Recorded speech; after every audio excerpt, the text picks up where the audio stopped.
মরশুম পরিবর্তনের এই সময় পথকুকুর কেবল নয়, বাড়ির পোষা কুকুরও আক্রান্ত হতে পারে।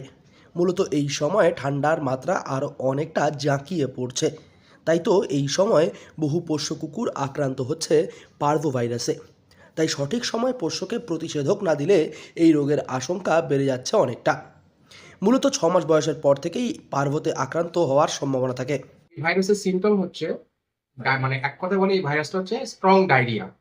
মানে আগে যেমন মানুষ যেমন কলেরা টাইপের যেমন হতো, বমি পায়খানা এরকম যেমন হতো, এটাও কিন্তু সেম, কিন্তু বিভিন্ন রকম মানে আবর্জনা থেকে অনেক কিছু খাবার ফুটে খাচ্ছে, এখান থেকে কি হচ্ছে একটা গ্যাস ফর্ম করছে। মেইনলি এই রোগটা শুরু হয়েছে গ্যাস ফর্ম হয়। এবার গ্যাস ফর্ম যখন হচ্ছে, গ্যাস ফর্ম থেকে তাদের বমি শুরু হয়ে যাচ্ছে। এবার বমির সাথে সাথে প্রচুর পরিমাণে পটি শুরু হচ্ছে এবং পটির সাথে মানে ব্লাড চলে আসে।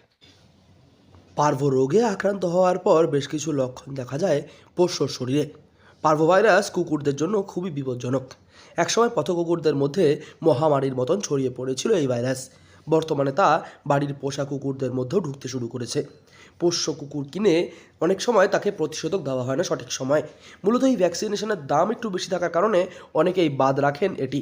তাই সহজেই এই রোগে আক্রান্ত হয়ে পড়ে বাড়ির পোষ্যটি।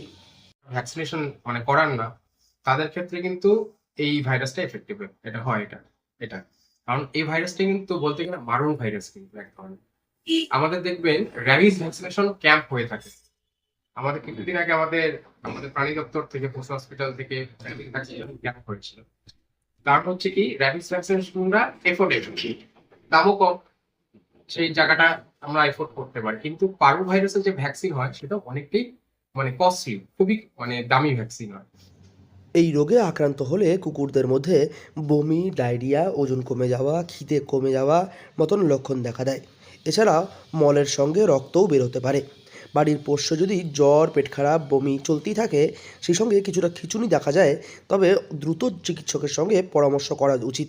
না হলে এই বিষয়টি মৃত্যু পর্যন্ত ডেকে আনতে পারে বাড়ির পোষ্যটির। তাই তো অবহেলা করা উচিত নয় এই ধরনের লক্ষণগুলিকে। গুলো আমরা দিয়ে থাকি সেটা হচ্ছে, এক হচ্ছে আমাদের অ্যান্টিবায়োটিক, সেটা আমাদের ইন্টাসেপ হতে পারে বা অ্যামিকাসিন হতে পারে। সেকেন্ড হচ্ছে স্যালাইন। বডি টেম্পারেচার যদি বেশি থাকে তাহলে সেক্ষেত্রে এনএস স্যালাইন ব্যবহার করে থাকি। যদি টেম্পারেচার কম থাকে তাহলে সেক্ষেত্রে ডিএনএস স্যালাইন আমরা ব্যবহার করে থাকি। তার সাথে আমাদের আরএল স্যালাইন আমরা দিয়ে থাকি, যেটার মধ্যে আমরা রিঙ্গেল ল্যাকটিক থাকে।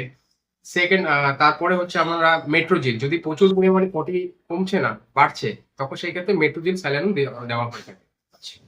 সঠিক সময়ে পার্ভো ভ্যাকসিনেশন এবং অসুস্থ হলে দ্রুত চিকিৎসকের সঙ্গে পরামর্শ করলেই বাড়ির পোষ্যটিকে সুস্থ রাখা সম্ভব হবে। কোচবিহার থেকে সার্থক পণ্ডিতের রিপোর্ট, লোকাল 18 বাংলা।